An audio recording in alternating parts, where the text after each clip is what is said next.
বাংলাদেশ পাকিস্তান ৩ ম্যাচের টি-20 সিরিজ ঘিরে উত্তেজনা যেন তুঙ্গে। মাঠে বসে প্রিয় দলের খেলা দেখতে মুখিয়ে আছেন দেশের হাজারো ক্রিকেট প্রেমী। এই সিরিজকে সামনে রেখে টিকিটের মূল্য এবং কেনার নিয়ম প্রকাশ করেছে বাংলাদেশ ক্রিকেট বোর্ড।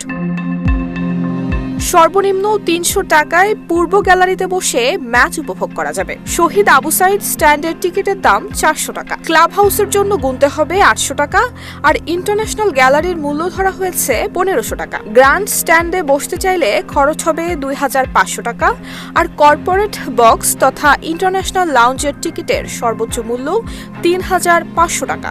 সব টিকিটই এবার বিক্রি হবে অনলাইনে। ১৫ জুলাই থেকে শুরু হবে অনলাইন টিকিট বিক্রি। দর্শকরা টিকিট কাটতে পারবেন www.gobcbticket.com.bd ওয়েবসাইটে কিংবা গো বিসিবি টিকিট অ্যাপের মাধ্যমে।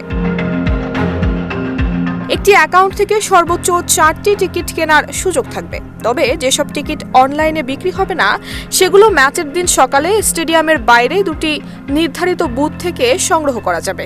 এছাড়া জুলাই আন্দোলনে আহত ১০০ জন পাবেন বিনামূল্যের টিকিট।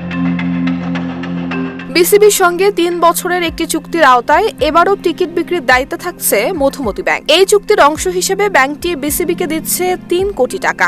বিসিবি পরিচালক মাহবুব আনাম জানিয়েছেন, আগের মতো এবারও মধুমতি ব্যাংকই পুরো টিকিট ব্যবস্থাপনা দেখভাল করবে। নানান আলোচনা এবং অনিশ্চয়তা পেরিয়ে শেষ পর্যন্ত নিশ্চিত হয়েছে এই সিরিজের সম্প্রচার। ঘরে বসিয়ে ম্যাচটি উপভোগ করা যাবে নাগরিক টিভি এবং টি স্পোর্টসের পর্দায়। প্রথম টি-20 মাঠে গড়াবে ২০ জুলাই, এরপর ২২ এবং ২৪ জুলাই হবে বাকি দুটি ম্যাচ। ৩টি ম্যাচই অনুষ্ঠিত হতে যাচ্ছে মিরপুর শেরেবাংলা জাতীয় ক্রিকেট স্টেডিয়ামে।